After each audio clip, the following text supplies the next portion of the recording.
Welcome in to another episode of the My Two Bits Gators football podcast. I am one of your hosts, Ben, joined as always by your other host, Mr. Randy. Randy, how we feeling tonight? How's the vibes in Gaines, Vegas this evening?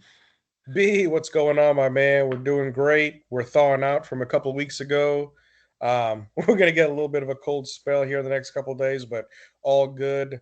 And I know you'll make reference to it, but Gator basketball is doing great. So overall, no complaints. Yes, indeed. Yes, indeed. And you can take your cold weather and think that it's cold, but it's not cold compared to where I'm going to be. I'll be in Atlanta and Knoxville this week, so I'm going to beat you on the temperatures. But regardless of Fair. that, Okay, fair. so we are definitely interested in the progress of Gator basketball. I made a mention of it on the pod. Excuse me, on the Facebook post. And we are definitely keeping a close eye on this team. I think we are definitely going to have some conversations about it come March. So I would say you can go ahead and plan on that for a little bit in our next episode. I've had some people give us some feedback that they would like to see that. So I think we're going to include a little bit come our next episode, get a little detailed breakdown of this Gators basketball team, who is currently up 9 on Oklahoma early. So there you go.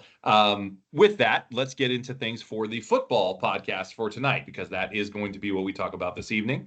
So, as always, we will give you our intro, our mission, our accuracy disclaimer, and our vision and our agenda. For our agenda this evening, we will be just talking about the positional group breakdowns. So all the different positional groups from the offense and defensive side of the football. And we will relate this, of course, to the last pod where we kind of looked at the final class overall and what that looked like and how we are going to progress into the 2025 season, right? So that will be kind of the purpose of what we're doing here and how it ties into what we were talking about during our last episode. We'll look at not only, of course, that recruiting class and the transfer portal class as it pertains, but also we will look into, returning starters, depth pieces, things of that nature. So we'll kind of try to examine everything at each position group and give you a little feedback on, is it better, is it worse, or is it the same as last season?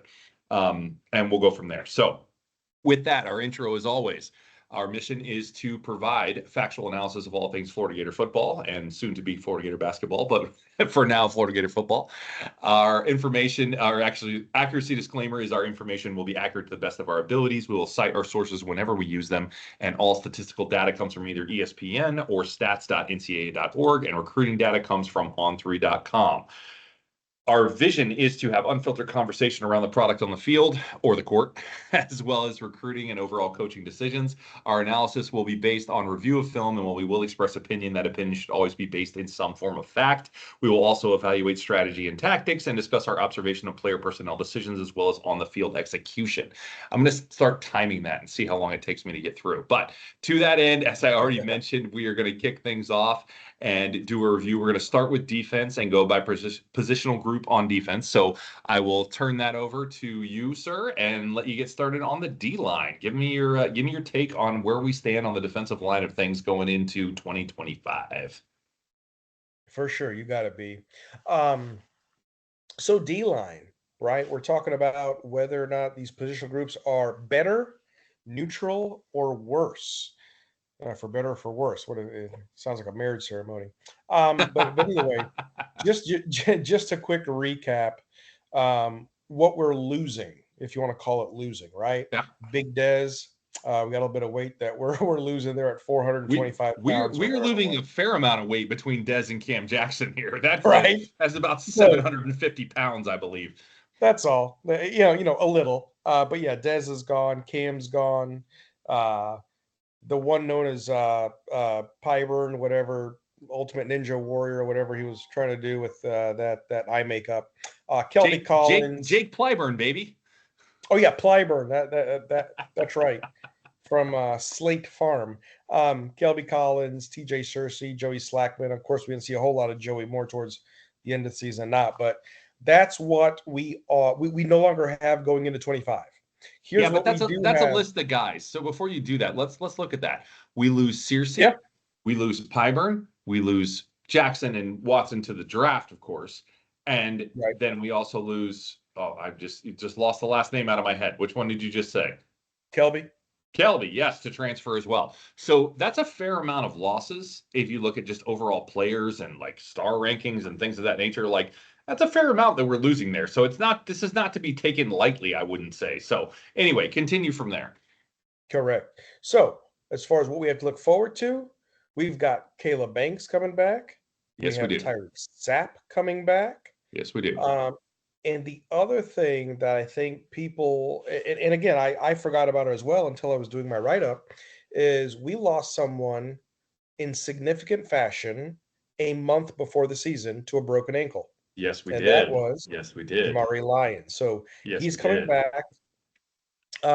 Again, a broken ankle, no small task. It was significant, but allegedly he is progressing very well and is going to be on opening day roster. So as long as he stays healthy, he should be there. Anyways, outside of that, finalizing the line, heading out to the edges, whatever. We've got George Gums. We have LJ McCray. We have Makai Burrow. We have DeAndre Robinson. And then in there somewhere, we've got Cameron James and a couple of others. But the reason why I pointed out those names in particular, as you all know, they got significant playing time this season, big contributions. And it really was a unique line that saw a lot of different formations, a lot of different lineups. And the other thing that's and typically we go down into the analytics of this, but here's my one analytic for the evening. I know it Yeah. was based off everything else, but Gums, Sapp, and Banks combined for 16 and a half sacks last fall. Wow. Very solid. It's a nice Very stat. solid. Yeah, that's So pretty good. I was actually seeing what we lost, but seeing what we got on board. I'm on the line on this one. I'm going to go with your term, coin flippy, between neutral and better. But for me, I'm going to call it better. Okay. So we talked last year about this D line and how deep they were, right? We talked about in the preseason, if you remember, it could be like I think if I remember from our apprehensions and anticipations of the season, we had could be good. Was exciting, but it was also a bit of an apprehension because we didn't know if it was really going to be what we wanted it to be or we thought it could be. So it's funny because we kind of called it, right? Because to start off the season, it was not what we wanted it to be, right? It hit the apprehensions meter pretty hard, right? But then moving forward, it actually hit the anticipation meter instead, right? Because it got a lot better as the season went along. And I think that's very interesting, right? So hats off to Gerald Chapman here. Really nice job coaching these guys up, both in the offseason, but even more so throughout the season, right? And finding the right lineups that worked and really made an impact. So it's interesting, seriously, we talked about all the transfers. If there's one room we could afford to have a fair amount of transfers from, this was it because we had so much depth here. So you made the point, Banks, Gums, and Sapp, all starters last season at one point or another, all returning. Huge. Cameron James, impact player on that line as well, returning. So significant on both of those, on all four of those counts. And the interesting thing about the depth opening up is we are given the opportunity here to potentially get more playing time for one LJ McCray. And that is something that I am very interested to see because while he did show up last season and get on the field a little bit, he was not as impactful as I would think that we maybe thought he could be with his size, strength, and physicality as a freshman. But, he was still a freshman. So what does this look like moving forward? We will see, but I'm interested to see that. When we talk about interior defensive line, you mentioned losing Jackson and Watson, but we replaced them with Micah Burrow and DeAndre Robinson, both who played some last year, but not a ton, but both who looked pretty good when they played. So yeah. very interested to see how that works out. And to your point, maybe best of all, getting back Jamari Lyons. Also, one I'm going to call out here that kind of gets swept under the radar, but who actually had a pretty good season when he played via Pro Football Focus and the stats. I don't have the numbers, but I know they were decent, is Brian Taylor. So we talked about Brian Taylor as this JUCO transfer, and I'll tell you what, he lived up to the billing. Like he was a pretty good edge rusher. So interesting to see him coming back and what impact he can provide. overall, we still have strong starters. We still have decent depth. It may not be slightly, it may be quite as good as it was last season. However, I think the starters and their experience and understanding the system and what to do make this just slightly better because we still have enough depth. We just don't have as much, but it's enough that I think, barring some significant injuries in camp or anything else throughout the season, that we're probably still in a pretty good place here when you look at the fact that three of our top performers, as you mentioned, are coming back to start again in the same system, same scheme, same format, everything else, right? I think that's going to be hugely beneficial here. And it's the only reason I can rate this stronger than last season, or better than last season, I should say. And realistically, it's not much better, but it's a little better, I think, because of that returning experience. So there you go. All right, moving along.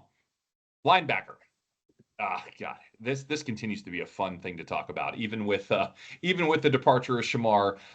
This continues to be a really fun conversation to have. So your starters are likely going to be Pup, Howard, and excuse me, I said Ernest Graham, Miles Graham. Miles, yep. went back about 20 years. My bad. But those are likely going to be your starters, and I think that is going to be pretty off the charts when you look at those as starting two linebackers. I think Childs will see significantly more playing time this year, and I think Jaden Robinson will continue to see good playing time. It is possible Robinson even fights for a starting spot. He was outstanding last year. He's probably our most underrated player last year.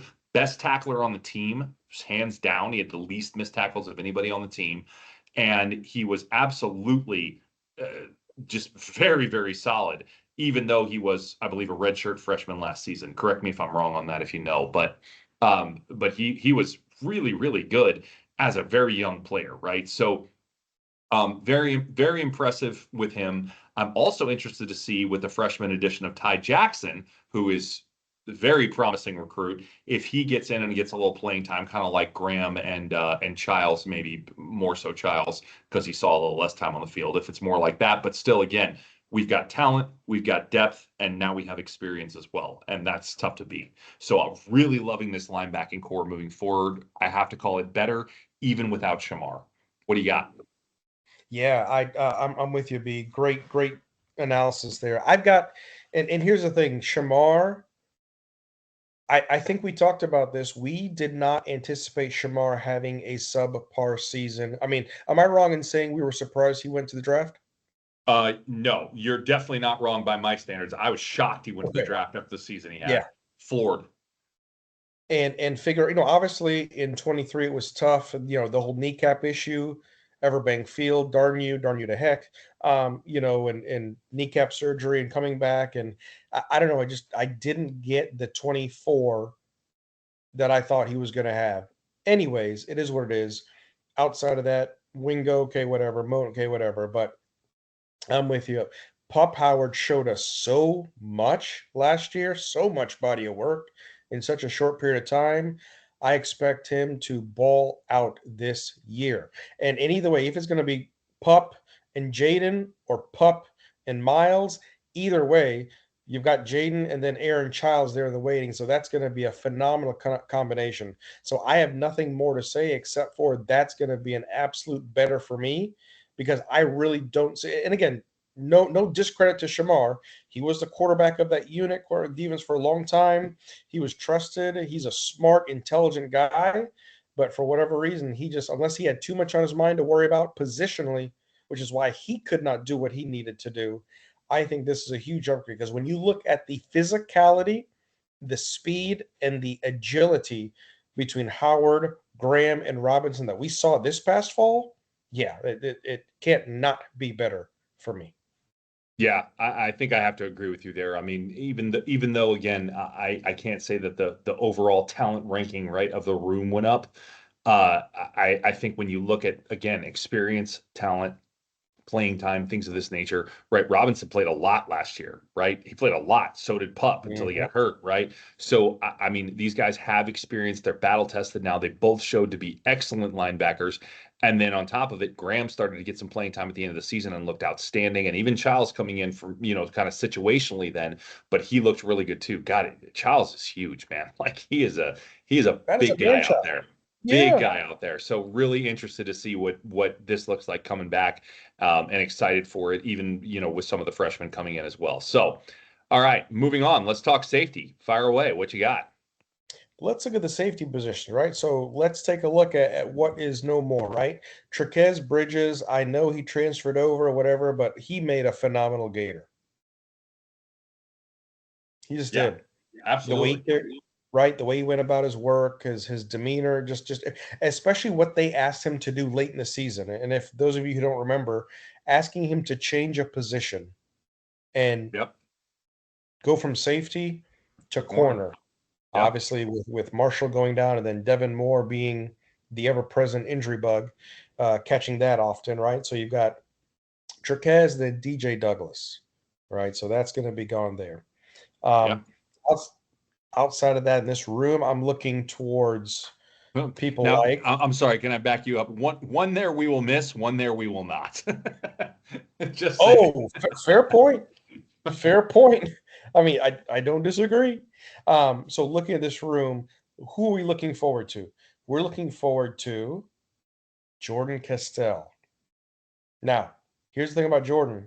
Jordan, we've talked about Jordan a time or two or 10 or 100.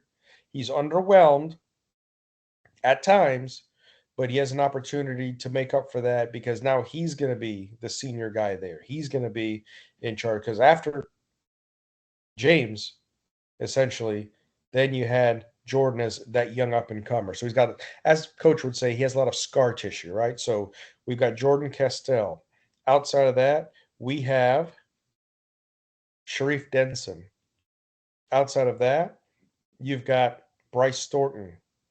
Outside of that, you've got Gregory Smith, which Yes. Gregory Smith, that's one I'm really excited for. I don't know about you, B. Same. Same. Extremely excited for Gregory Smith. Josiah Davis, we saw sporadically last year, not consistently. Apparently, Josiah is having a great offseason, training, so on and so forth. Right? We added Hilton Stubbs. Again, true freshman coming out of Mandarin.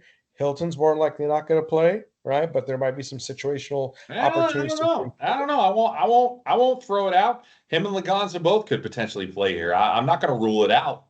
Oh, you mean Shady? Yeah. Anyways, and then the other thing too we got to figure out is B. What's your status on Asa? Right? He's applied for the So medical yes, red shirt, all but I he know hasn't is he gotten it. applied for the medical red shirt. I do not know if it was granted. I do not know what the situation is.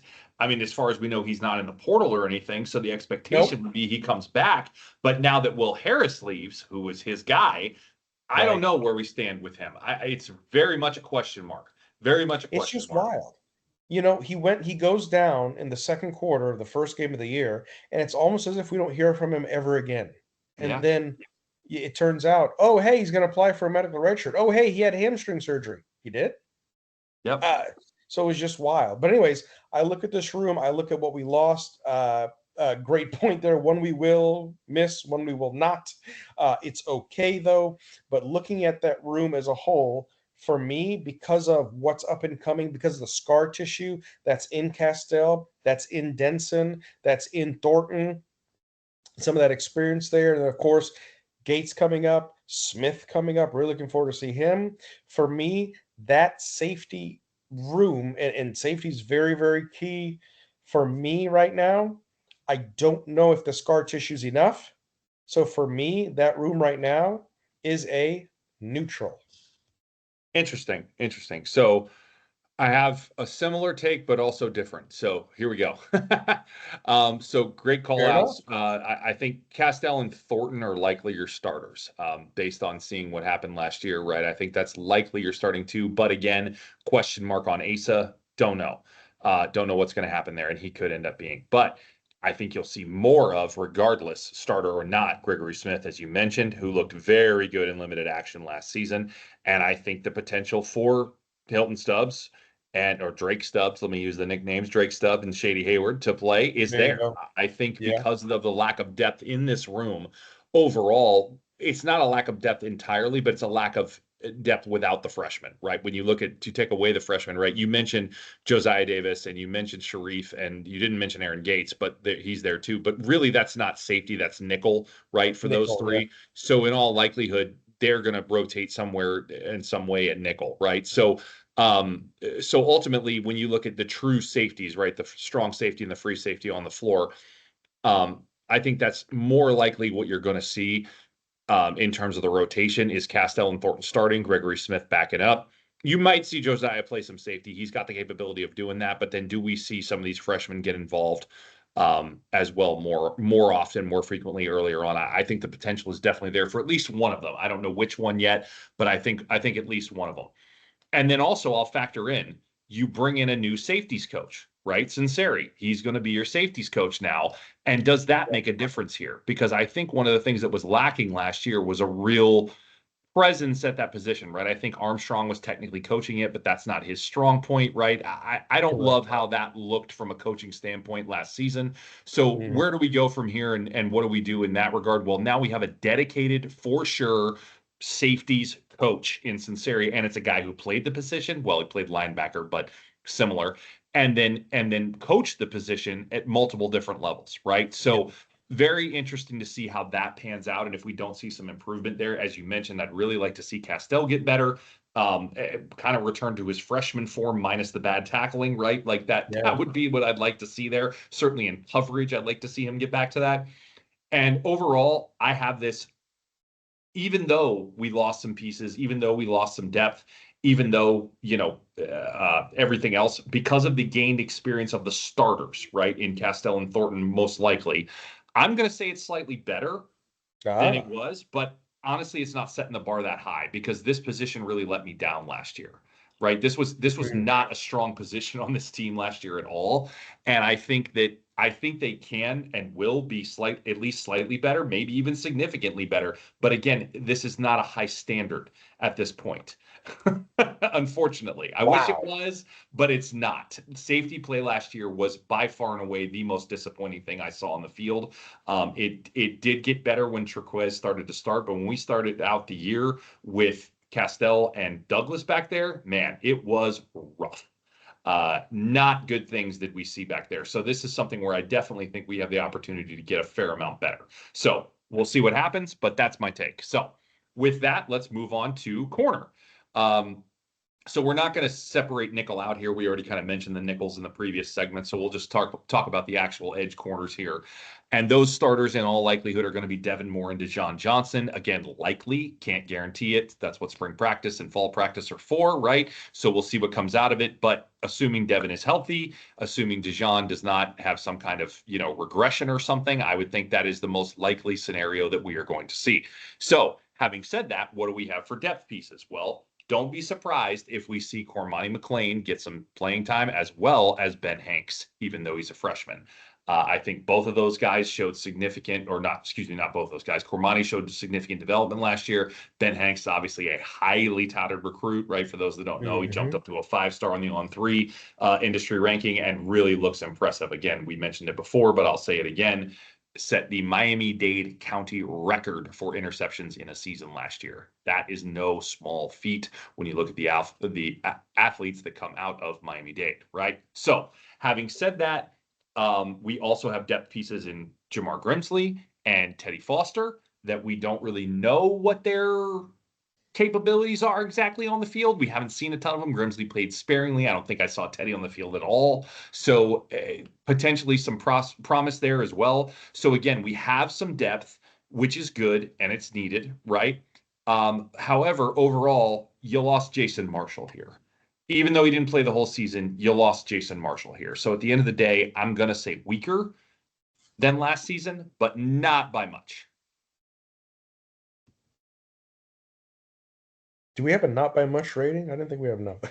No, we don't. But it's weaker. The answer is weaker. I know I keep kind of skimming the line. I'm cheating a little bit, but I am giving the ratings. I am giving the ratings for sure.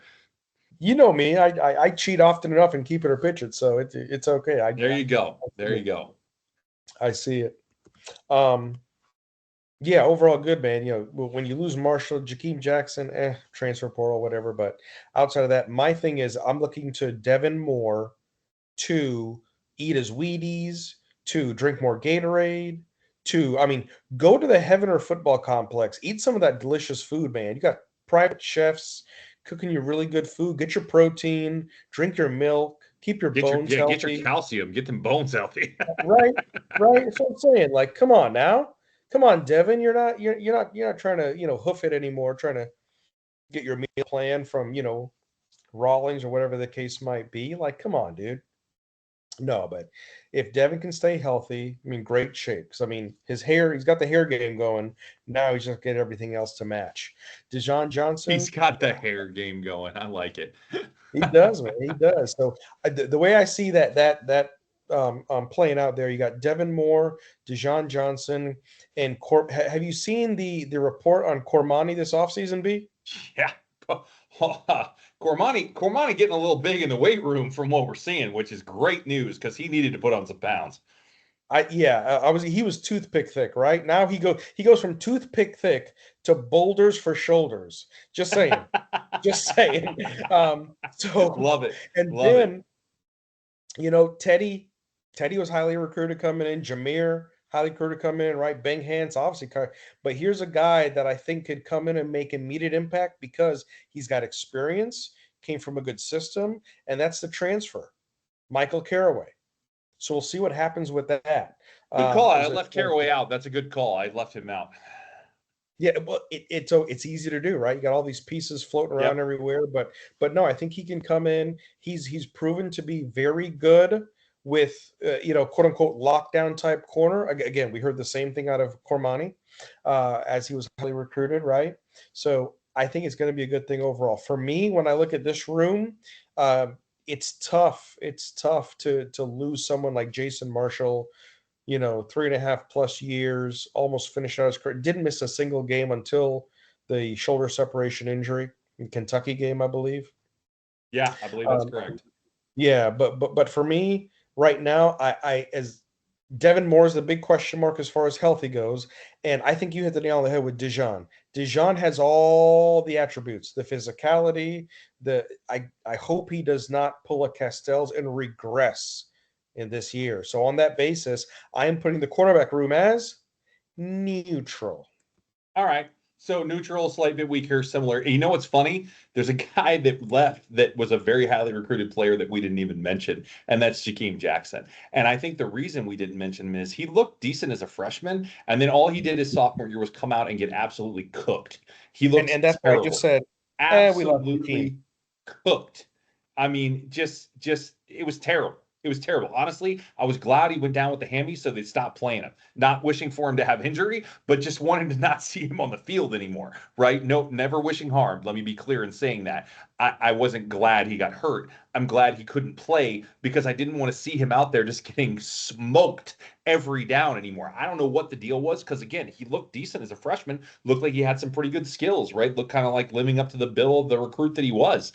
I I don't know what happened. Like it's kind of like a Castell situation with the coverage. I don't know what went on in the offseason, but we went from decent coverage to what are you doing? Like that's how it felt. So pretty confusing there, and definitely, I wish Jakeem well. This is not any animosity against him, but it just did not look good on film last year for the 2 games we saw him before he went down with the hammy, and then obviously missed the rest of the season. So it is what it is on that one. Like that's pretty much where I'm at. I don't really have many other thoughts, but I did want to mention it because he was at least in theory, significant loss from that room. But I don't think he was that significant. Just being honest, not based on what we saw. Not based on what we saw. So, at any rate, let's move on. Let's talk offense. Get us started with some O line. All right, on the O line, so the ever present, ever changing O line, not the Yes, O though face. though less changing O than line. normal this season, which is nice. Yeah, right. So this is unique for me because I think this is probably not just me, but I think for all of us, right? This is probably the most, how should I call it, stable O line we've seen in a Long while, time. Long maybe, time. Have to go right? back quite a ways. I think have to go We're back to talking. almost pre-Mullen days. That's what I'm saying. We're talking 8+years, 9+years, Hmm. maybe to see an O line like this. So check it out. Crenshaw Dixon, great. Okay, cool. Outside of that, look who we have returning, and I'm going to cite these here. Jake Slaughter, All SEC. Jake Slaughter All grew a lot. American. All American Jake All Slaughter. American. Thank you. grew a lot into that role the past 2 years, but last year really solidified the role as a top-notch center in the nation. Obviously, when you look at what happened before, he was played sporadically at center. Kingsley Ogakin, knee, ankle injuries, whatever. But Jake last year was I could formidably say the glue to that offensive line. Very solid. He's more than likely going to be backed up by O'Radrick O'Kearney, right? After Yep. that, we've got Austin Barber being backed up by Devin Manuel. Devin Manuel, if that name rings a bell, sporadic last year, but that was a transfer over from Arkansas. And Austin Barber, if he can stay healthy, if he can keep his wits about him, Austin's going to be great. Yeah. Then Agreed. outside of that, well, that's we project that as left tackle, right? Or left tackle, Yes, correct? projected left for Austin. Correct. Okay. That is So, projected as of now, barring a transfer of significance at that position, which I would oh not yeah, mind one bit. But nonetheless, barring a transfer at that particular position being left tackle, it should be Barber. it should be right. Now let's go to left guard. Right, we have Nigel Harris, who has came in Yes, last indeed. year, last fall. We saw some great things out of him. Great things. Very physical, very good. And then another name that I'm gonna throw out there is Jason Zandamela. Did I say that right? Yes, Zandamela. you did. Zandamela. Zandamela, correct. How about that? So he's going to be backing up Nija over at the left guard position. So we've got some depth there. We have some size there. That's the other thing that's going to be important. Now, again, we'll get into this later, but the line is going to look so much different this year, knowing it's year two of DJ, more comfortable, the mobility. Typically, if you have a more mobile quarterback, less pressure on the line, right? So we'll see how that translates this year.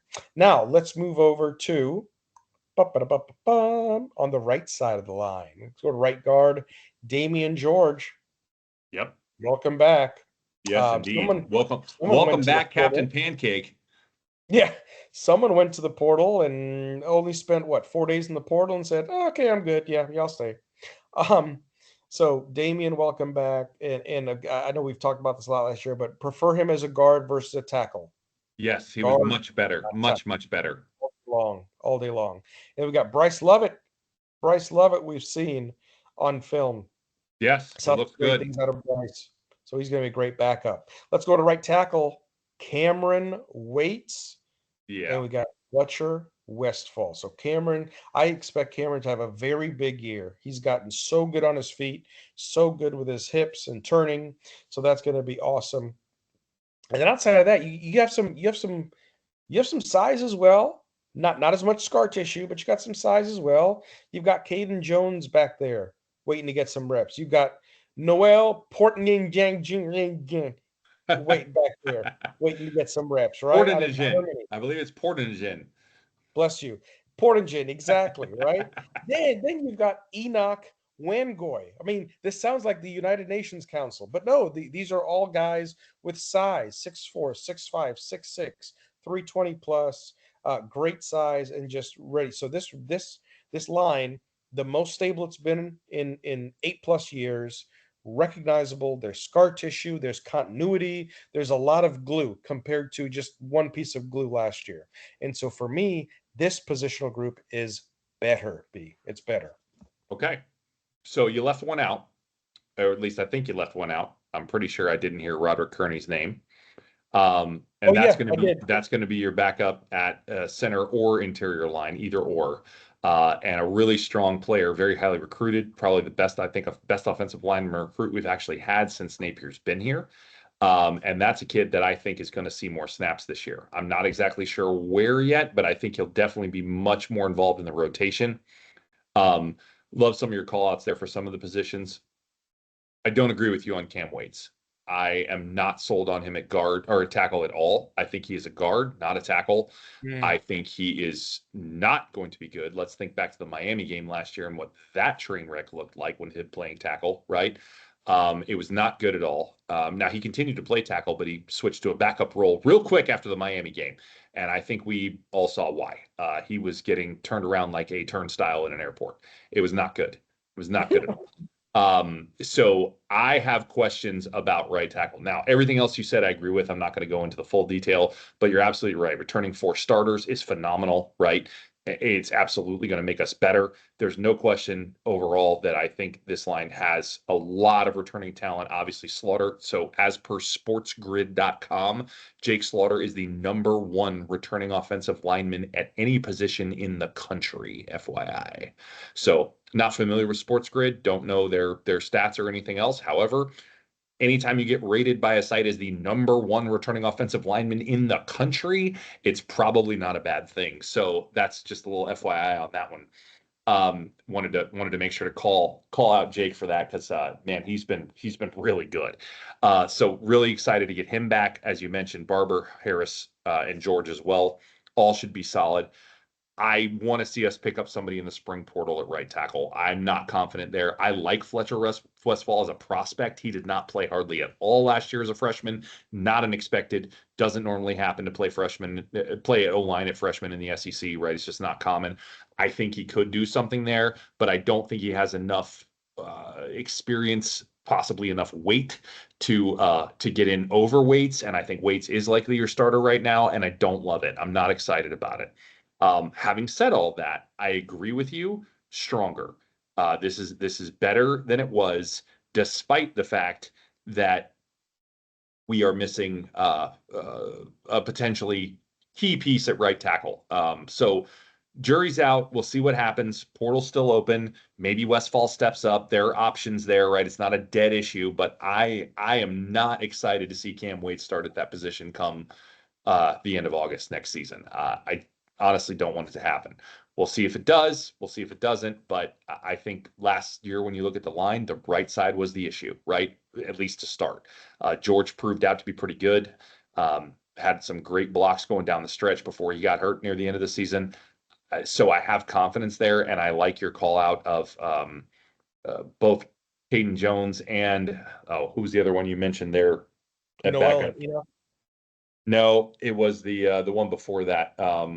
It's Noel. slipping. No, not Noel. Um, Oh, it's slipping my mind. Oh, Bryce Lovett. Really like Bryce right. Lovett there too. I think he's really going to be good.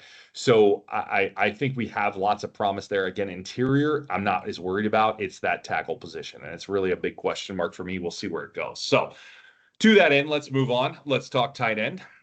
So returning starters in all likelihood, certainly Hayden Hansen will be a starter. There's pretty much no question about that with how he blocks and how he can also get out for a pass as Yep. needed from DJ. I think he'll absolutely be a starter. And I think Tony Livingston is likely going to be your other starter when you see how he played in the last couple games of the season when Arliss's playing time dropped and then stopped completely in the last game there. So I think those are likely your starters. However, interested to see what happens with Amir Jackson.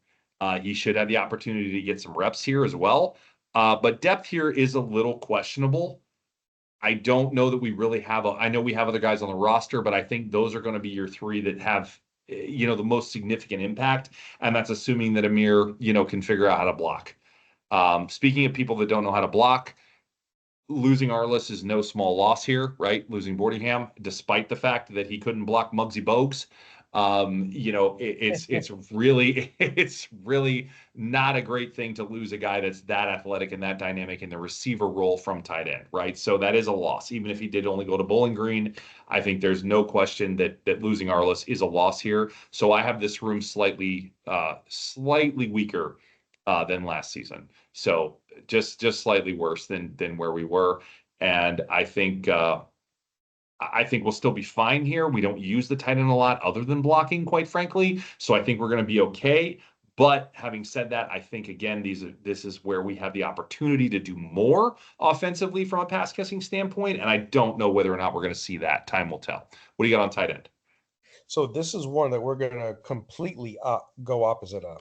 Mm, Uh, so interesting. we lost Arliss. Arliss is physical. Arliss is tall. Arliss, I agree with you, had some issues blocking, but also Arliss's attitude, I was not the biggest fan of. And Okay. when he was asked to block, he said he would block, but also I saw him whiff on a lot of blocks that again, my opinion, that I thought that could have easily been executed.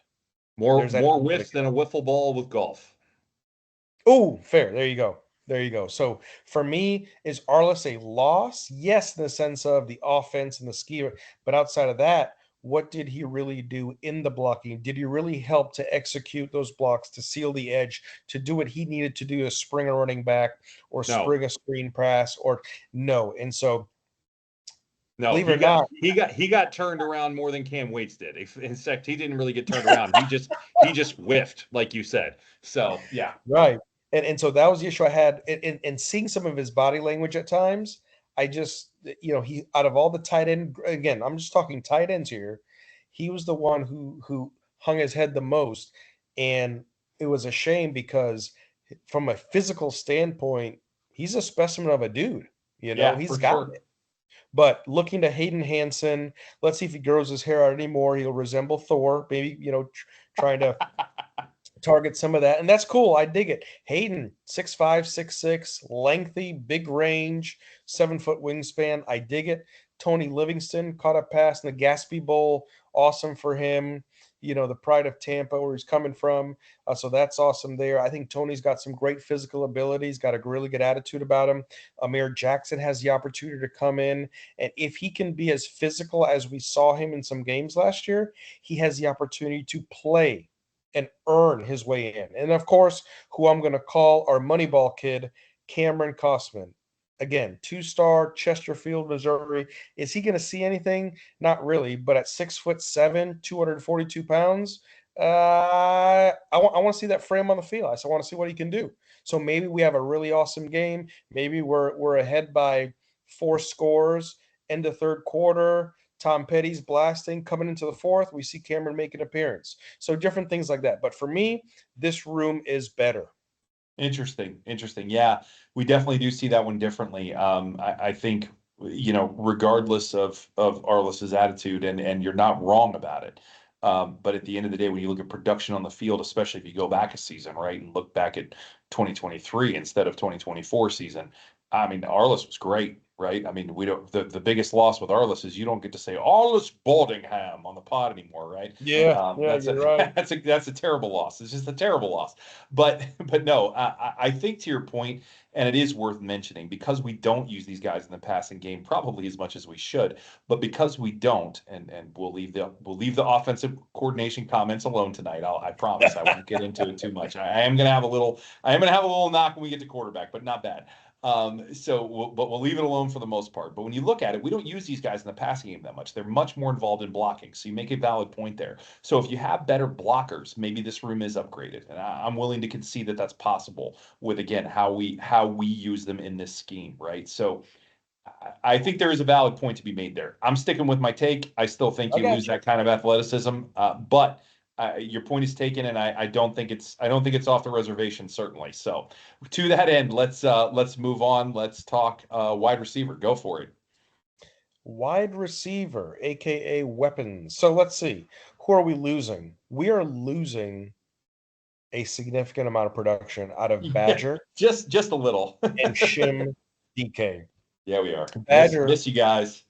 miss you. That's the thing, right? 1 year as a Gator and already was top 10 in the country for passing yards as far as the long passing Yards per completion. reception. Yards per Yards per reception. reception. Thank Yep. you. I can talk Yep. really, people. You I can. You promise. can. You Um, can.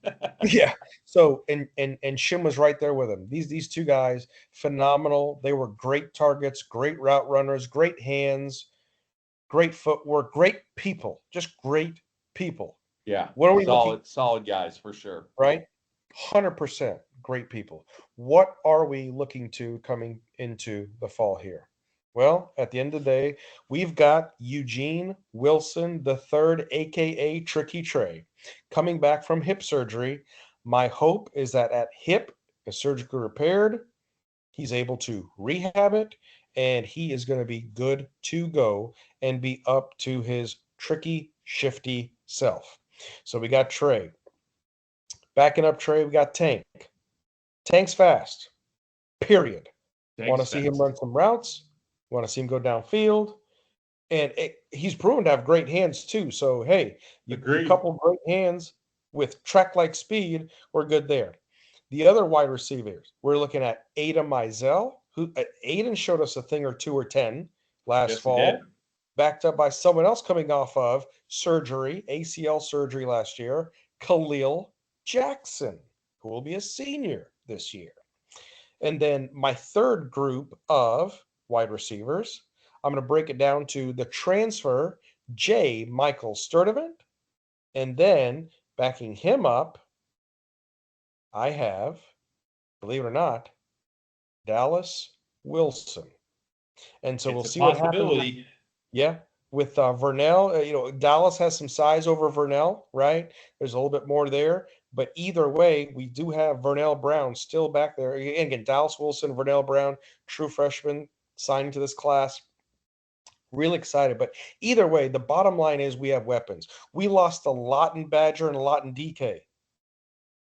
Trey's got to get his conditioning back. We know what Trey can do, but with a surgically repaired hip, will he be the same? Will he be better? Will he be the $6 million wide receiver? Don't know, right? Yeah, hard to So say. Hard to say.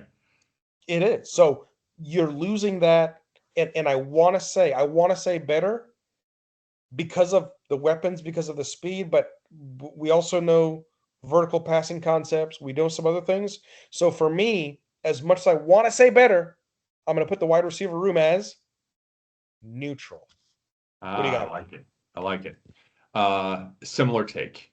So Oh, I think Trey coming back could be so similar take on the rating, but I'm gonna focus a little more on Trey here. I think him coming back could be pivotal, along with the solid add of Jermichael Sturdivant, or as Billy called him, J Mike. Um, so mhm. uh, I think those two could really end up being your strengths here at kind of X and or no, X is the slot, sorry, at Y and X. Why? Mhm. So I think those two could really end up being the strengths here. I think it's kind of wide open who's going to be the Z when we actually have three receivers on the field.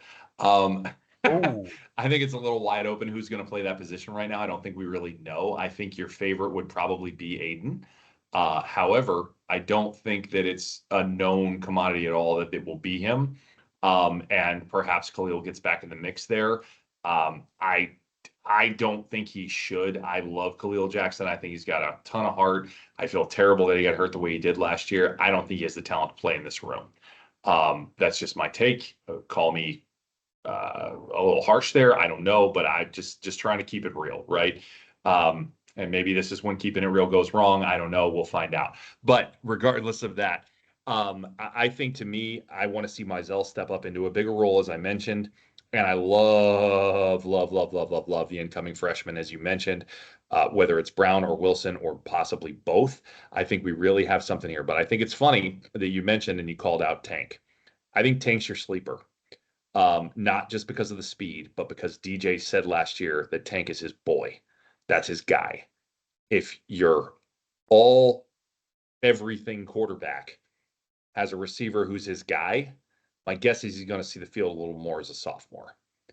Maybe that changes. Maybe some different dynamics develop. But as of right now, I'm going to pick my sleeper at receiver to be Tank Hawkins. I think he could really have a breakout year this year. Obviously, again, that speed is just world class. I mean, there's just no other way to describe it. So we'll see what happens. I'm with you. I think this is level with last season. I think it's neutral, whatever you want to call it, level neutral. Despite the departures, which they're significant departures, we lost our number 1 and 2 receiver, but I think we're okay here. I can't say, despite the talent, that we get better, like you said, but I don't think it's worse because there is just still a ton of talent in this room. Hats off to Mr. Gonzalez. But having said that, he does need to develop Trey in this season going in, right? He does need to develop the other younger guys that are in this room. That's absolutely a thing that we need to see happen. And quite frankly, I think we will. If you look at Billy historically, meaning Gonzalez, not Napier, if you look at him historically, his strength is coaching up players, not recruiting them. So his recruits have been off the charts. So if he can develop those guys up, I mean, that's just significant. There's no two ways about it. So we'll see what happens there. All right, moving on. Let's talk running backs. This is a little bit of an interesting one for me. Ball and Jackson returning is huge, obviously. And add in promising freshmen. in Waltez Clark and Byron Lewis, and I think you've got a heck of a room. However, there's a wild card, and that wild card is Trayon Webb. What happens with Webb? I don't know. He's going to come back off injury. And does this staff, as much as I love Jabbar Jaluke, phenomenal running back coach, I have seen him have the propensity, to prioritize seniority. That's a lot of three-syllable words there, but he does have the propensity to do that for sure. Some more than three syllables, but just saying. Does he prioritize the seniority of one Trayon Webb? Because if he does, I think it's a mistake. I don't think he's your best player there. I think he absolutely has a spot in the depth piece of things, but I just don't see it as being the guy who should certainly be a starter. I cannot see that, and I really don't even want to see him being second in the rotation. I think that's got to be Jackson, based on the performances that you saw last year, and that's assuming that Baugh is the starter, which he better be. Because if Jaden's not your starter, I'm gonna fight somebody. So now, spring ball could change my mind on all that. Perhaps we see Trayon come back and really do great things, right? Really have, impressive showing or whatever the case might be. But at the end of the day, I don't know that he is going to be able to produce like the other two guys we've seen produce in that room previously. So, having said that, I've got this room as even or level, right? Neutral once again, as we did with wide receiver, even with the loss of Montrell, which is obviously significant. But that's my take on running back. Where you at? What you got? Good take. I'll take it. How do you replace a Montrell Johnson? It's difficult for sure, no question. Oh, I thought I was referring to myself as Coach Herman Boone there, and remember the Titans. You cannot replace a Gary Bertier. Very good, very good. I love the reference. Sorry, I had to. But here's the thing.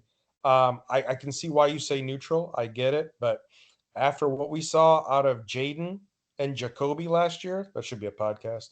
Jaden, Jacoby, and then Trayon coming back, and then KD came in out of nowhere. I think it is. I think it is a podcast. Isn't it a podcast? No, it's Jalen. It's Jalen and Jacoby. You're very close. And it's not a podcast. It's a show on ESPN or it used to be. Got you. Okay. So you're real close. Good job. Got you. Okay, here. Thank you very little, ESPN. You're welcome for the plug. No, but exactly. And then Kenny Daniels comes in and goes, "Hey guys, what about me? I can run the ball too. I'm dynamic. I'm fast. I'm quick. I'm shifty." So again, I didn't even mention Caden. Caden. It's okay. I got you. Montrell, great person. According to Coach Napier, when he first saw him at Louisiana years ago, he took out his little pencil and marked a little check and said, "That's a dude. That's a dude right there. That's a dude." And he is a dude. But I'm telling you, when we have a four-headed monster like what, and not to mention bringing in the freshman Brian, I am so excited for running back because I feel like it is going to be a squad to be reckoned with. So that's why, for me, the running back room is better. It is better. Wow. Better without Montrell. Yes, sir. Wow. I know. I had my thoughts on Trell, right? We talked about it preseason. Yeah. My concerns with him getting the lion's share of the carries and his lack of overall, call it dynamic ability, right? Sure. Certainly he can run smart. He runs well. He runs powerfully. But his lack of dynamics in the open field really concerned me last season. Turned out not to be a significant factor. Obviously, he unfortunately got hurt, and Jaden stepped up, and we got all the dynamics we wanted in the backfield with that guy. But, I'm shocked that you can have this stronger without Montrell. I really am. I felt like I was pushing it, calling it neutral.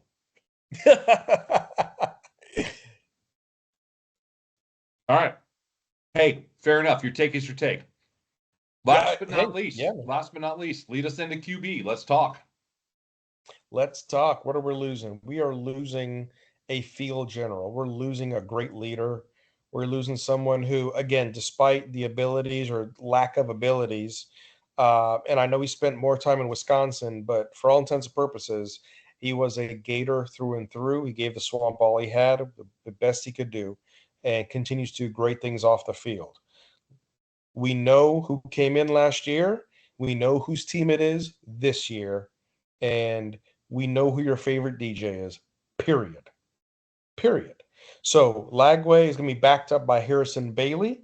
Harrison Bailey, if you remember that name from a podcast or two ago, transfer by way of Tennessee, by way of UNLV, by way of Louisville. Again, he's got some scar tissue. He's got some great things going on. And after that, we've got Tramel Jones, the true freshman out of Mandarin. And somewhere in there, we have Aiden Warner and Clay Millen. No disrespect to Aiden, great kid. There's a reason why he was enrolled at Yale. Um, he just looked like a deer in headlights. Georgia game, Texas game. Bless his heart. He can only do so much, right? But that's what we say down here in the South, right? Bless his heart. We're going to see what happens with DJ, second year in the offense. It's his team. My hope is that the hamstring's healed. He's stronger. He's more decisive. He's going to cut down on some of those, again, minor mistakes that was done. And let's not forget, folks, 6-1. 6-1. Can we say 6-1? In that one game, he didn't even finish. You know what we're referring to, the Georgia game. And so as I look at what this is going to be, I don't know how we improve upon last year, other than the fact that knowing that Graham's not going to be there at all. Not just because he's injured, he's not there, period. But Lagway had a great example in Graham to continue those leadership principles, to go about his work the right way. With the introduction of Bailey, that's the thing. If Lagway were to go down, I'm not saying Bailey's Lagway. No, he's not. But at the end of the day, he's got a lot of scar tissue. He's passed for almost 2,400 yards in his career. He's seen some things. He's mobile enough. And not to mention, he was originally recruited by Mr. Heupel over at Tennessee. So he's got some abilities. And so for me, I'm going to put this quarterback room right now the way it stands compared to last year. I'm going to put it as better because of the depth. Because clearly with Aiden last year, again, no disrespect to him, there was no depth. There was no other option. DJ had to come back. He didn't have time to have that hamstring heal the right way. He had to come back on the field. And this year, there is significant more depth around that. So that's why I'd say this QB room is better this year than last year, mainly because of the depth factor. What do you got, B? I like it. I like the take, and it's interesting on the depth. I'm going to go a different way. I agree with you that the depth is better, but I don't think that's the reason that the room should be better. So, last but not least here, right? Last one on the agenda. Clearly, DJ is primed to have an impressive sophomore campaign. I think that kind of goes without saying at this point, that it's highly likely that that's what we end up with, or maybe not highly likely, but that's the anticipation. Right.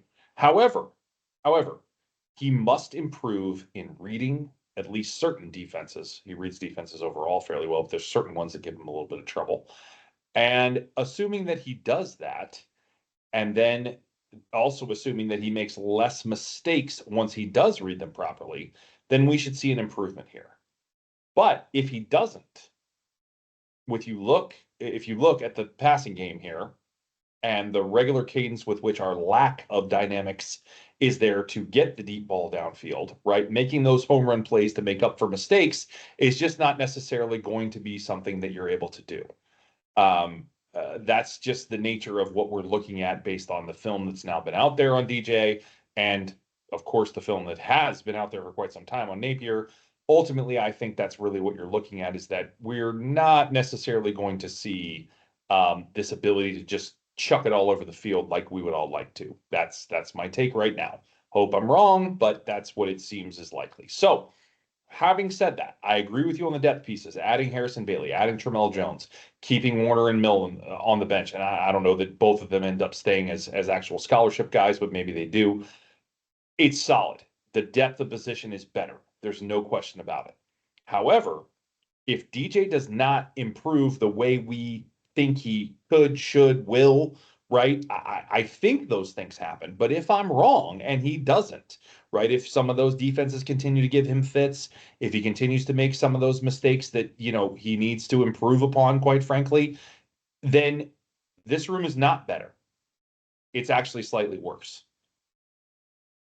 That's my take. It all comes down to DJ, right? That's and no surprise. But at the end of the day, I'm not just going to give him the pass that he's absolutely going to be a better quarterback. He should be. In all indications are he will be. I'm not saying I think he won't be, but if he is not, this room is not better than it was. It just isn't. Now, if he is better, then yes, it is better as a whole. Correct, without question. Hard to say it couldn't be. But if he does not make the steps and take those changes in the offseason, then yeah, I think we're actually slightly worse off than we were, which we weren't necessarily spectacular at that room last year. So I think, though obviously better once he came in.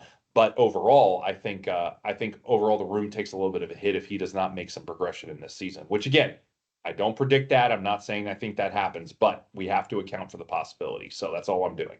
So don't chop my head off because I don't think Lagway is the greatest thing ever. But I do think he could be the greatest thing ever. Absolutely. I just need to see a little more in terms of some of the consistency and things of that nature. By the way, quick aside, Florida is up 25 with 13:09 to play in the second against Oklahoma at home. Wow.